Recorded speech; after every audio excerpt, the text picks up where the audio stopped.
लोकसभा में शून्यकाल के दौरान विपक्ष के नेता राहुल गांधी ने भारतीय जमीन पर चीनी कब्जे और अमेरिका की ओर से लगाए गए टैरिफ का मुद्दा उठाया। राहुल गांधी ने कहा कि भारत की जमीन पर चीनी कब्जा आखिरकार क्यों, देश की जमीन वापस मिलनी चाहिए। उन्होंने ये भी कहा कि अमेरिका ने भारत पर टैरिफ लगाया है, इसका देश की अर्थव्यवस्था पर असर पड़ेगा। राहुल गांधी ने सरकार से सीधा सवाल किया, टैरिफ पर आप क्या करने जा रहे हो। हिमाचल प्रदेश के हमीरपुर से बीजेपी के सांसद अनुराग ठाकुर ने राहुल गांधी पर पलटवार करते हुए कहा कि वो किसकी सरकार थी जिसके समय अक्साई चीन का इलाका चीन ने कब्जा कर लिया। वो कौन से नेता थे जो चीनी नेताओं के साथ सूप पीते थे। वो कौन सी ऐसी फाउंडेशन है जिससे चीन से पैसा मिलता है। क्या वो राजीव गांधी फाउंडेशन है। राज्यसभा में वक्फ बिल पर लगातार चर्चा के बीच लगातार वार पलटवार का दौर देखने को मिला है।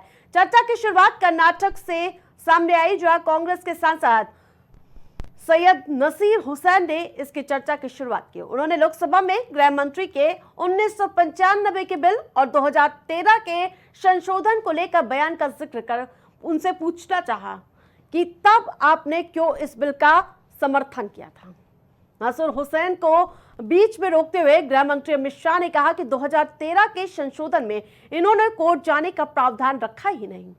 कोर्ट जा सकते हैं तो रिट पिटीशन में भी जा सकते हैं और साथ ही सिविल सूट में, जिसको तहत जहां अधिकार जाते रहे। और साथ ही मल्लिकार्जुन खड़गे ने कहा कि हमने शांति से किरण रिजिजू जो कि इस बिल को पेश करते हुए नजर आ रहे थे उनको पूरा और ध्यान से सुना और ये भी जो बोल रहे हैं तैयारी करके आए हैं, कोई ऐसी वैसी बात नहीं बोल रहे हो। मुझे गर्व है मेरी पार्टी की सरकारें कन्वर्जन पर कानून लाती है। मान्यवर सबको अपना धर्म का अनुसरण करने का अधिकार है, वो शौक से करे, मगर लोभ, लालच, भय, इससे धर्म परिवर्तन नहीं कराया जा सकता। किसी गरीब के पास खाना नहीं है, खाना देकर उसका धर्म बदला दोगे। कोई थोड़ा कम पढ़ा लिखा व्यक्ति है, उसका धर्म बदला दोगे, ऐसे नहीं होगा मान्यवर। और आपने भी किए हैं कानून, आप नए नए आए हो, आपको मालूम नहीं है मान्यवर, इनको मालूम नहीं, अभी अभी आए हैं 5 साल से। ये कांग्रेस पार्टी ने कानून किए थे। अगर ये बीजेपी के लोग डरा कर मुझे झुकाना चाहते हैं, मैं कभी नहीं झुकूंगा, मैं टूट जाऊंगा लेकिन झुकूंगा नहीं, ये याद रखो। डराने से मैं डरने वाला नहीं है वो। लोकसभा से वक्फ संशोधन विधेयक 2024 कुछ संसाधनों और साथ ही संशोधनों के साथ पारित हो गया है और साथ ही लोकसभा में चली मैराथन चर्चा के बाद ये बिल 232 के मुकाबले 288 वोट से पारित हो गया। अल्पसंख्यक कार्य मंत्री किरण रिजिजू ने अब इस बिल को राज्यसभा में भी पेश कर दिया है। राज्यसभा में बिल पेश कर किरण रिजिजू ने कहा कि वक्फ में किसी गैर मुस्लिम का कोई हस्तक्षेप नहीं होगा। साथ ही उन्होंने कहा कि अब वक्फ किसी संपत्ति पर सीधे कब्जा नहीं कर सकेगा। संपत्ति पर दावे के लिए दस्तावेज जरूरी होंगे, संपत्ति का रजिस्ट्रेशन कराना जरूरी होगा।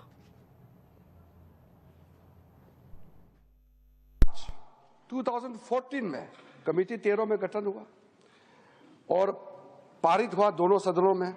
फिर 2014 5 मार्च को, यानी कि 25 दिन पहले इलेक्शन एकदम नोटिफाई होकर के कोड ऑफ कंडक्ट लगने ही वाला है, तब हनन फनन में उस समय के यूपीए सरकार ने देश का राजधानी दिल्ली के अंदर में सबसे प्राइम प्रॉपर्टी 123 प्राइम प्रॉपर्टी को डी नोटिफाई करके दिल्ली वक्फ बोर्ड को सौंप दिया है।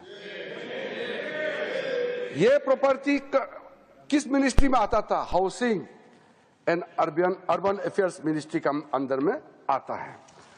तो आप सोच के देखिए, 1970 से केस चल रहा था और पेंडिंग है, कोर्ट को निर्णय करने दीजिए, वो पेंडिंग है।